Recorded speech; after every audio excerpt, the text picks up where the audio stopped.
UP में 2027 में विधानसभा के चुनाव होने हैं, लेकिन उससे पहले ही यूपी की सियासत में एनकाउंटर पर बहस तेज है। बयानबाजियों का दौर भी जारी है। सीएम योगी और अखिलेश यादव एक दूसरे पर लगातार हमलावर हैं। दोनों के बीच जुबानी जंग तेज है। विपक्ष जहां कानून व्यवस्था और बुलडोजर एक्शन को लेकर सवाल उठा रहा है, तो वहीं सीएम योगी आदित्यनाथ ने फिर कहा कि अपराधी कोई भी हो, उसके खिलाफ एक्शन जारी रहेगा। इन सब के बीच सवाल यह है कि क्या अभी से ही 2027 के मुद्दे तैयार हो गए? क्या अब चुनाव में कानून व्यवस्था और जाति फैक्टर बड़ा मुद्दा बन गया है? क्या करेंगे इसी पर टू द पॉइंट बड़ी बहस, लेकिन शुरुआत इस रिपोर्ट से।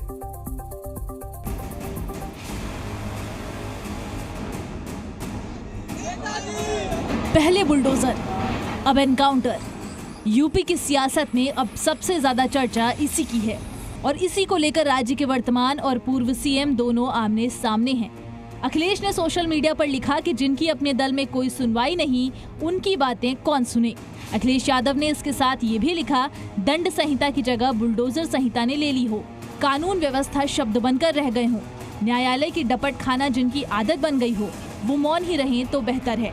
दरअसल अखिलेश का यह पलटवार तब आया जब योगी आदित्यनाथ ने एक जनसभा को संबोधित करते हुए कहा था कि सत्ता तो विरासत में मिल सकती है, लेकिन बुद्धि नहीं। सरकार चलाने के लिए दिल भी चाहिए और दिमाग भी चाहिए। सत्ता विरासत में मिल सकती है, बुद्धि विरासत में नहीं मिलती है। ऐसे में अब सवाल ये है कि बुलडोजर एक्शन से अखिलेश यादव को क्यों दिक्कत हो रही है। सवाल ये भी है, जाने वालों की बात का क्या बुरा मानना वाले बयान के मायने क्या हैं?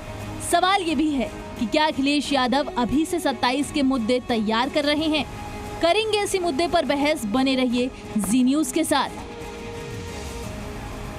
और हमारे साथ इस वक्त मेहमानों का एक पैनल जुड़ रहा है। एसएन सिंह बीजेपी के प्रवक्ता, रोहित अग्रवाल है आरएलडी के प्रवक्ता, प्रियंका गुप्ता कांग्रेस की प्रवक्ता, अनंत विजय सर हैं सीनियर जर्नलिस्ट हैं, दानिश कुरैशी हैं एआईएमआईएम से। मैं एसएन सिंह जी आप ही से शुरुआत करना चाहूंगा। बुद्धि वर्सेस विरासत, यह लड़ाई नहीं लगता कि पर्सनल हो गई? लगातार योगी आदित्यनाथ और अखिलेश यादव एक दूसरे पर हमलावर हैं। नहीं प्रत्युष जी देखिए, आदरणीय मुलायम सिंह जी पर्सनली नहीं कहे होंगे। आदरणीय मुलायम सिंह जी ने बुद्धि के बारे में कहा कि जो पिता का नहीं वो किसका हो सकता है, वो समाज का नहीं हो सकता। और बुद्धि तो दिखती है ना, जब आप व्यक्ति न करके पूरे गोरखपुर पे बुलडोजर चलाने की बात करते हैं, जब आप अपराधियों के साथ खड़े हो जाने की बात करते हैं, अपराधियों की क्यों संरक्षण देने की बात कर रहे हैं, क्यों संरक्षण देने का कार्य कर रहे हैं, तो मुझे लगता है कि इस बात को लेके कहा जा रहा है कि अगर बुद्धि रहती तो सोचते कि भाई सत्ता तो 4 बार समाजवादी पार्टी की रही, आज भारतीय जनता पार्टी की है, भविष्य में किसी और की होगी, लेकिन आप अपराधियों का संरक्षण देने की बात क्यों कर रहे हैं? अगर अपराधी पर कार्रवाई हो रही है तो आपको क्या तकलीफ है? जो आदमी एक ज्वेलरी की शॉप को लूट लेता है, वहां जो ग्राहक हैं, अगर उनके ऊपर गोली चल जाती, वो मर जाते, तो उनके परिवार को कौन होता? क्या वो जाति और धर्म देखकर वहां पर खरीदारी करने गए थे? तो मुझे लगता है कि जब कार्रवाई होती है तो जाति धर्म की बात करना, हर चीज में मत और मजहब देखना, अयोध्या में डीएनए देखना, कन्नौज में जाति देखना, तो इस तरह के कार्यों को दानिश कुरैशी, इस मामले में मजिस्ट्रियल जांच के आदेश दे दिए गए हैं। 15 दिनों के अंदर इस पर रिपोर्ट भी सौंपी जानी है। और जो एक बात सीएम योगी आदित्यनाथ ने कहा कि अगर मान लीजिए कि ज्वेलरी शॉप में इन अपराधियों ने गोली चलाई होती और वो गोली किसी ग्राहक को लग गई होती, और हो सकता है कि वो यादव होता, तब भी यही सवाल किए जाते। देखिए, मैं आपको फिर दोहरा दूं, दरअसल दिक्कत क्या है कि भारतीय जनता पार्टी के शासनकाल में योगी राज में जिस तरीके से गोली चलाने की सत्ता, मैं आपको बताऊं कि गोली चलने की, जब ये एक कोइंसिडेंट की बात कहते हैं ना कि ऐसा होता तो वैसा होता तो मैं इसीलिए कह रहा हूं कि इनकी गोली तब नहीं चलती जब किसानों की हत्या हो दी जाती है, तब इनकी गोली नहीं चलती। इनकी गोली तब नहीं चलती जब एसटीएफ का जो महान एक पूरा यूनिट है, पूरे इसका उत्तर प्रदेश का, उसके अंदर में एक अपराधी उनके कस्टडी में है, वहां पर निहत्ता, मतलब आप देखिए उसका एनकाउंटर इस तरीके से होता है। उसके बाद पुलिस की सतर्कता आप देखिएगा, वो वीडियो देखेंगे आप अतीक वाला, तो आपको याद आएगा कि किस तरीके का मामला आप देख सकते थे गोली का। तो गोली चलने के जब जब मौके मिले हैं, तब योगी पुलिस क्या कर रही है ये तो सारे लोगों ने देखा है, इसलिए इस तरीके की बहानेबाजी का कोई मतलब नहीं होता। दूसरे नंबर की बात प्रत्युष, मैं आपको खास बात बता दूं, देखिए लोकतंत्र में सब अलग अलग महकमे हैं, जुडिशियल का एक सिस्टम अलग है और सरकार का एक सिस्टम अलग है। सवाल यह है कि आप एंकर हैं और मैं यहाँ गेस्ट हूँ, क्या मैं आपकी जगह ले सकता हूँ? नहीं ले सकता। क्या आप मेरी जगह ले सकते हैं? नहीं ले सकते। इसी तरह अदालत का काम अदालत का है और सरकार का काम सरकार का है। सरकार जब जस्टिस करने निकल आएगी, लोगों को हत्या करने का इरादा मानसिकता के मंसूबे के साथ बाहर आ जाएगी, मतलब तब तो परेशानी खड़ी होगी। नहीं, यानी आप अभी भी ये मान रहे हैं कि ये फर्जी एनकाउंटर है, ये फर्जी एनकाउंटर है, जाति देखकर पुलिस की गोली चली है। देखिए मैं आपको एक बात कहूं, मैं जहां तक मैंने देखा है, जाना है और जो कुछ बहुत पढ़ा है, करीब 80 से ज्यादा परसेंटेज एनकाउंटर जो है इसी तरीके के पाए जाते हैं। और जब ऐसे मुठभेड़ में, ऐसे एनकाउंटर में पुलिस वाले शहीद होते हैं या वो घायल होते हैं, तब क्या कहा जाए? अच्छा, मैं आपको ये कहूं कि शैलेश राजभर घायल हुए हैं इस एनकाउंटर में, वो क्या कहेंगे कि साहब मुझे एक यादव ने गोली मार दी, एक राजभर को? अच्छा सुनिए, मैं आपको जवाब दूं, ऐसे भी केसेस हैं जिसके अंदर में हत्याएं साबित हुई हैं। तो बिल्कुल यूपी में कई केसेस हैं। पीलीभीत का एनकाउंटर सबको आपको याद होगा, कोर्ट ने बकायदा उसमें पुलिस वालों को दोषी ठहराया, सजा सुनाई। मैं यही गाजियाबाद का एक एनकाउंटर जो फेक साबित हुआ, उसमें भी सजा सुनाई गई। कई ऐसे एनकाउंटर हैं। जब तक फैसला अदालत का नहीं आता, योगी चीफ जस्टिस बनने की कोशिश ना करें। ठीक है, मैं प्रियंका गुप्ता जी, मैं आपके पास आ रहा हूं। प्रियंका गुप्ता जी, राहुल गांधी ने भी इस पर सवाल खड़े किए हैं कि बीजेपी शासित राज्यों में कानून और संविधान की धज्जियां उड़ाई जा रही हैं। मंगेश के परिवार के आंसू देश से यह सवाल पूछ रहे हैं, कौन जिएगा कौन मरेगा, यह अदालत तय करेगी या पुलिस? एक अपराधी से हमदर्दी क्यों? ठीक है, आपको लग रहा है कि एनकाउंटर फेक है, आप सवाल उठाइए, मामला कोर्ट में जाएगा, जांच होगी, लेकिन अपराधी से सहानुभूति, चूंकि एक जाति विशेष है इसलिए। नहीं मृत्यु जी, इस घटना को आप एक घटना से मत जोड़िए। इस घटना को आप उससे भी जोड़िए कि जब बारिश होती है और उसमें एक छेड़छाड़ की घटना होती है, तो उसमें एक ओबीसी को पकड़ा जाता है और उसके बाद उसको जेल में बिठा दिया जाता है, उसको हाथ जोड़ के फोटो खिंचवाई जाती है, पर हकीकत में वो कहीं दूसरी जगह पे उस समय उपलब्ध होता है। तो ये एक फेक घटनाएं लगातार बनाई जा रही है और मुझे तो लगता है कि प्रधानमंत्री ने जब से अपने आप को ओबीसी घोषित किया है, तब से मुख्यमंत्री जी का ओबीसी से पुराना एक रंजिश वाला एक बिहेवियर जो है वो निकलकर सामने आ गया। आप देखिए कि किस तरह से, आप दीपक गुप्ता को देख लीजिए, जो रायबरेली का केस है, उसमें वो व्यापारी जो पैसे लौटाने गया था, उसी को पुलिस ने अरेस्ट कर लिया और जब धरना प्रदर्शन किया गया तब उसको छोड़ दिया। कि क्या चल क्या रहा है उत्तर प्रदेश में। और ये एक घटना नहीं है, आप इससे पहले देखिए, एक एप्पल का मैनेजर था जो रात में जो है उसको पुलिस ने ही गोली मार दी। गोरखपुर में आप देखिए एक व्यापारी था, उसको पुलिस ने रातों रात उसको होटल के कमरे में जाके मार दिया। इस तरह की घटनाएं लगातार होती चली जा रही हैं और उत्तर प्रदेश में जो कस्टडी में मौतें हो रही हैं वो सबसे ज्यादा है। आप डीके साई जो है एसटीएफ के चीफ है, जिन्होंने ये एनकाउंटर को अंजाम दिया, लोग पूछ रहे हैं ना कि उनकी पत्नी को किस बात का आपने महिला आयोग का सदस्य बना दिया, कौन सा आपने उनको पारितोष दे दिया। आप ये बताइए कि उनकी चप्पलें तक वायरल हो रही हैं कि चप्पल पहनकर उन्होंने रात में एसएन सिंह जी कई सारे सवाल हैं। अगर आप देखेंगे तो सोशल मीडिया बिल्कुल भरा पड़ा है जिसमें चप्पल के साथ डीके शाही सवाल ये भी उठाए जा रहे हैं परिवार वाले की तरफ से कि 2 दिन पहले पुलिस घर से उठा कर ले गई थी, बाद में एनकाउंटर कर दिया। एसएन सिंह जी, बहुत अच्छी बात। प्रत्युष जी, आप प्रियंका जी शांत होकर सुनिए। हम प्रियंका जी आपने 100 सवाल पूछे, हम जवाब देने के लिए तैयार हैं, शांत होकर सुनिए, तो नाराजगी नहीं हमें। प्रियंका जी, एसएन सिंह जी, प्रियंका जी और एसएन सिंह जी, पहले मेरी बात सुन लीजिए। आप दोनों स्काइप पर हैं, प्रियंका जी आप सुनिए, दोनों अगर एक साथ बोलेंगे कोई समझ नहीं पाएगा कौन क्या बोल रहा है। सवाल एसएन सिंह से था जी, इन्होंने जो सवाल खड़े किए चप्पल पर, परिवार वालों का कहना 2 दिन पहले पुलिस उठा कर ले गई, बाद में एनकाउंटर कर दिया गया।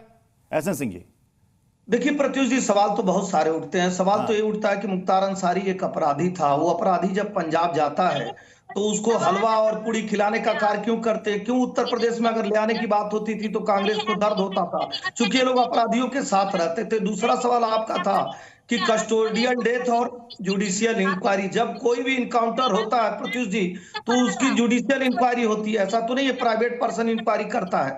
और अभी हमारे एक मुस्लिम भाई पूछ रहे थे, तो अतीक अहमद के केस में भी जुडिशियल इंक्वायरी हुई, उस जुडिशियल इंक्वायरी ने क्या कहा कि नहीं वो फेक इनकाउंटर नहीं था, वो इनका, तो मुझे लगता है कि इन चीजों का आरोप ऐसे नहीं लगाना चाहिए। तीसरी बात आपने कहा कि कोई भी व्यक्ति होता है तो उसके परिवार के लोग, ऐसा नहीं है। बहुत सारे लोग चुनाव आयोग में, बहुत सारे लोग अपराधी ऐसे थे जो, ठीक है, बहस में आगे बढ़ेंगे, लेकिन जो ये वार पलटवार चल रहा है ना, जो जुबानी जंग चल रही है, उसे भी देखना जरूरी है। अखिलेश यादव पर तंज कसते हुए सीएम योगी आदित्यनाथ ने कहा कि सत्ता विरासत में मिल सकती है लेकिन बुद्धि विरासत में नहीं मिलती है। सुनिए। बहनों और भाइयों, सरकार चलाने के लिए जज्बा चाहिए, सरकार चलाने के लिए दिल भी चाहिए और दिमाग भी चाहिए। सत्ता वरासत में मिल सकती है, बुद्धि वरासत में नहीं मिलती है। दिमाग भी वरासत में नहीं मिलता है। ये जो लोग सत्ता को अपनी पपौती मानते थे, वे लोग आज समझने लग गए हैं अब उत्तर प्रदेश में कभी उनको वापस नहीं आना है, इसलिए षड्यंत्र करने का प्रयास कर रहे हैं। रोहित अग्रवाल जी, इशारा साफ है किस ओर है, बताइए आप। जो आपके पूर्व सहयोगी थे, अगर उनके पास बुद्धि और दिमाग नहीं था, इतने दिनों तक आप लगातार सहयोगी बने रहे, साथ में रहे। रोहित अग्रवाल जी, देखिए प्रत्युष जी, ऐसा है, इनकी मंशा नहीं है। इनकी मंशा है सिर्फ अपराधियों का साथ देना, इनकी मंशा है सिर्फ और सिर्फ राजनीति करना। एक बात बिल्कुल साफ हो चुकी है, सरकार का विरोध करते करते देश का विरोध करना शुरू कर देते हैं। अब तो स्थिति ये हो गई है, ये समझ ही नहीं पा रहे हैं कि ये अपराधी के साथ खड़े हो गए हैं। मतलब ये विक्टिम के साथ खड़े नहीं है, ये उस व्यापारी के साथ खड़े नहीं है जिसके यहाँ लूट हो गई।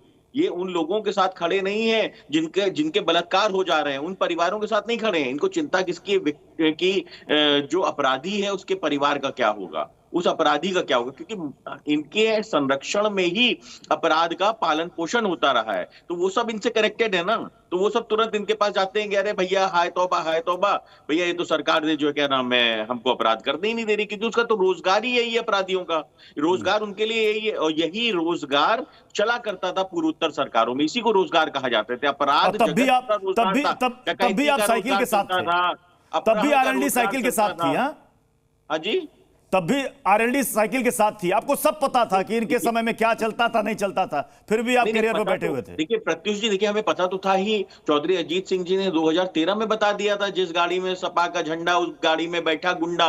लेकिन अब मजबूरी ये है कि भाई हमको लगा शायद इनका चरित्र बदल जाए, शायद ये सुधर जाए, तो हम इनके साथ गए थे। 2019 में ही हम इनके साथ गए थे, कोई हमारा बहुत लंबा इनका साथ नहीं रहा है। 2019 में इनके साथ हम गए थे और 2022 में हमने इनसे प्रणाम कर दिया था, क्योंकि इनका चरित्र बदला हुआ हमने नहीं देखा। तो कुल 3 साल का हमारा इनका साथ है। देखिए ये तो हमारी पार्टी से ही उपजे हुए लोग हैं। जो हमने बीज, चौधरी चरण सिंह जी ने जो बीज बोया था, उस पेड़ की शाखा ही तो थी समाजवादी पार्टी। परंतु समाजवादी पार्टी ने कहीं ना कहीं, आनंद विजय सर, मैं आपके पास आ रहा हूं। आनंद विजय सर, समाजवादी पार्टी ने लोकसभा चुनाव में आरक्षण, जातीय जनगणना, संविधान खतरे में है, और अब ये सुल्तानपुर एनकाउंटर के बाद अब ऐसा लग रहा है कि ये जुबानी एनकाउंटर शुरू हो गई है, जुबानी पॉलिटिकल एनकाउंटर एक दूसरे पर। क्या अभी से 2027 का एजेंडा तय हो गया? और इसमें सबसे अहम फैक्टर है जातीय कार्ड। प्रत्युष जी, मुझे लगता नहीं है कि अभी 227 के लिए ये सब हो रहा है। ये सब 10 विधानसभा उपचुनाव के लिए हो रहा है, क्योंकि दोनों का स्टेक बहुत हाई है। चाहे वो योगी आदित्यनाथ हो, चाहे अखिलेश यादव हो, दोनों के लिए ये जीवन मरण का प्रश्न है।